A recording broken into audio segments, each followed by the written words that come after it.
I want to welcome you back to the DeLozier Show. I am your host, Ryan DeLozier. Before we dive into today's case, I need to issue a quick disclaimer. This episode contains discussions of severe domestic violence, gun violence, and murder. Listener discretion is strongly advised.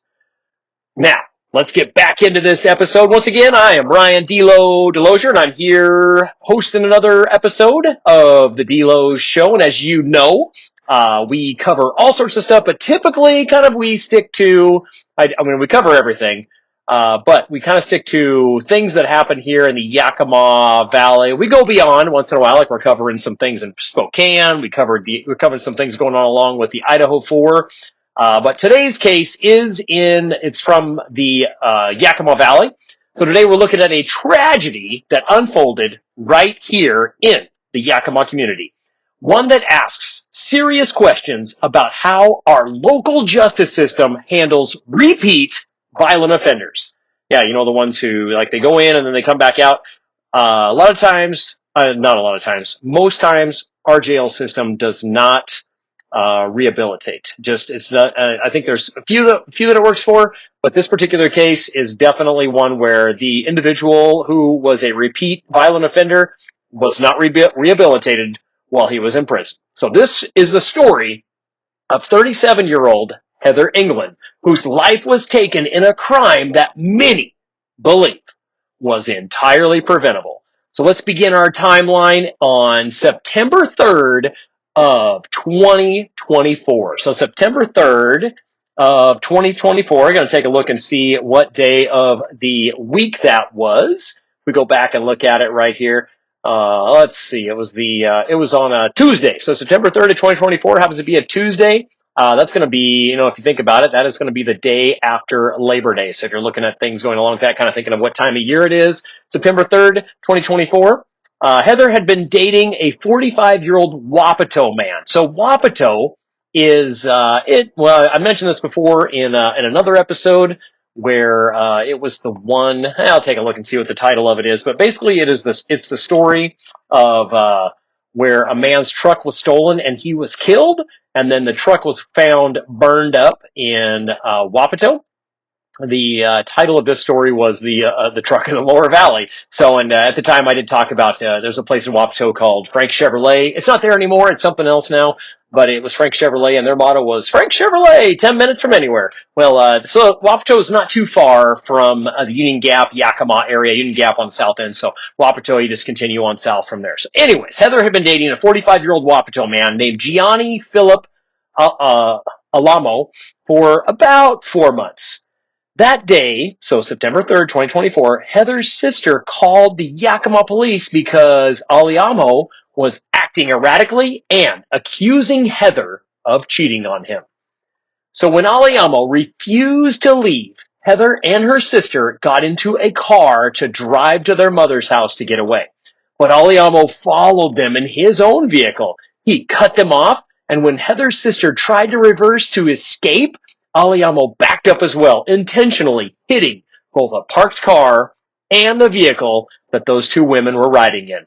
Alamo was arrested for the incident, and when he went to his preliminary hearing on September 5th, so again, this happened on September 3rd, went to his preliminary hearing on September 5th, Yakima police recommended that the judge set a high bail, okay, because this is a bad dude, okay, Gianni Philip Alamo is a pretty bad guy, so the Yakima police wanted that judge to set a high bail, and they had a good reason, okay, Alamo is a documented Sereno gang member with an extensive criminal history, so back in 2012, he was sentenced to 16 years in prison for a slew of charges, including first-degree theft and unlawful possession of a firearm. So 16 years, okay, 2012, and then all of a sudden we fast forward a little bit. I mean, he probably should have still been in jail. If you go 2012, you add 16 to that, that's 2028, which by my calculations puts us past 2026, which is where we're at right now. So he should be in jail. Okay. Despite the warnings from police, Yakima County Superior Court Judge Jared Boswell decided to go with a pretrial services recommendation. Alamo was released on court supervision. Yep, you heard that right. Okay, this guy who is a documented Sereno gang member with extensive criminal history. Did some time in jail from 2012 until I'm not sure when he was released, but he obviously was cut it a little bit short. It's supposed to be 16 years on a slew of charges, including theft and unlawful possession of a firearm. Yeah, so we released him on his own cognizance. So the judge did issue a no contact order. Oh, we know how those work, right? We've seen those. I know them from my neighborhood as well, too. So the judge issued a no contact order requiring Aliamo to stay at least 1,000 feet away from Heather for the next 30 years and barred him from possessing a firearm. So Aliamo, and so this is everything going along with this, okay? He went to jail for backing that car into him, cutting him off, and creating the issue that went along right there. He wouldn't let them, basically was trying to detain them unlawfully, obviously, because they're, trying to get away from him, and then they detained him. He's not a police officer. He's a Sereno gang member. So, with extensive criminal history. We let him off on his own, and we have this no contact order that goes along with it. Heather, he's going to stay away from her for the next 30 years. Can't have a firearm. I'm sure he'll follow that one too, because it worked before, right? Unlawful possession of a firearm. Anyways, Aliamo walked out of Yakima County Court Jail at 5:50 p.m. that Thursday. So Thursday of the week. Tuesday, this happened. Thursday, he's walking out of jail, a free man. Yakima, and instead of laying low, Aliamo called his cousin. The two went out for drinks at a Yakima bar until 2 a.m. and then drove in separate vehicles back to Aliamo's house on Melis Road. Shortly after they arrived, Heather came over. Oh, this is just brutal. She came over to the house. Despite the strict no contact order issued just hours prior, she was inside the house. She went over to the house and went inside, and a volatile argument broke out. Once again, Aliamo accused her of cheating. According to court documents, while Aliamo's cousin was looking at his cell phone, Aliamo walked over and pulled the cousin's pistol straight out of its holster. He pointed the gun at Heather. Terrified, Heather ran from the house. Aliamo fired a shot, hitting her in the buttock, but she kept running for her life. Aliamo fired a second time, striking her in the back as she tried to escape behind the house. She died right there at the scene. It was early Friday morning, less than 12 hours after Aliamo had been released from custody. So let's go back and rewind here a little bit, okay? So going back to recap everything again, September 5th, except September 3rd, on Tuesday of this week, he goes and entraps them. He entraps Heather and her sister as they're trying to get away from him in their car. He blocks them in, backs his car into their car. Okay, so they're told to stay apart. They go into Aliamo goes into jail, and then what ends up happening is they end up letting him go basically without bail or anything like that. So they release him out from jail, and he's just left to be able to go do what he wants to do. And what he wants to do is go drink beers with his cousin until 2 a.m. at a tavern. And then go home and invite Heather back over to his house. And when that happens, it's not good right there. See, she ends up coming over, and they end up arguing and the cheating stuff happens again, and then he ends up killing her. So, when this happens, so that just to recap everything that went along right there, this gets us to that point. And then, Aliamo immediately fled the scene after this happened. He was on the run for several days until September 10th, when a tip from Yakima County Crime Stoppers led detectives to his location. Aliamo refused to pull over, leading police on a high-speed chase down Interstate 82 into downtown Yakima, where he eventually crashed into the back of a car and was arrested. He was charged with aggravated first-degree murder, which carries a mandatory sentence of life in prison without the possibility of parole. But Aliamo's violent behavior didn't stop once he was locked up. On February 18th of 2025, while being held without bail, Aliamo launched into a horrific attack on a female corrections officer. As the officer was doing a check of the housing unit, Aliamo yelled an obscenity and threw a cup filled of his own urine and feces at her, dousing her head, hair, and back. The officer had to be taken to the hospital, and her $1,200 uniform and gear were completely destroyed. In a recorded phone call to his mother, Aliamo admitted to throwing the human waste and was even heard laughing about it. He's since been charged with custodial assault and malicious mischief. This case leaves our community grappling with heavy questions. A family is mourning a daughter and sister because of a man with a known violent criminal history was trusted to follow a piece of paper. The system took a gamble on Gianni Aliamo, and Heather England paid the ultimate price. I want to thank you for tuning into this heavy episode. If you want to understand more about how the justice system operates and sometimes fails in our region, I highly recommend going back and checking out a few of my previous deep dives I've gone into. So, if you go back and you take a look at some of mine from the DeLozier show, be sure to go back and listen to The Persistence of a Predator. That's the Gadiachuk files, to learn about the chilling lengths offenders will go and the laws fighting to keep them accountable. Benjamin Gadiachuk, also known as Ben, he drove from Everett to Yakima to meet a 13-year-old only to find a SWAT team. Now, his case is at the Supreme Court with a new bill in Olympia. It's SB 5312. It hasn't gone through quite yet. It's still one of the ones that this legislative session in the state of Washington that will that's going through, and it could set him free from lifetime supervision. And I break down the next threads, the inducement defense, and because he felt like he was entrapped into this, like they induced him to be able to come over to the house. And really, this guy, this guy is sick. Like he chased down a 13-year-old.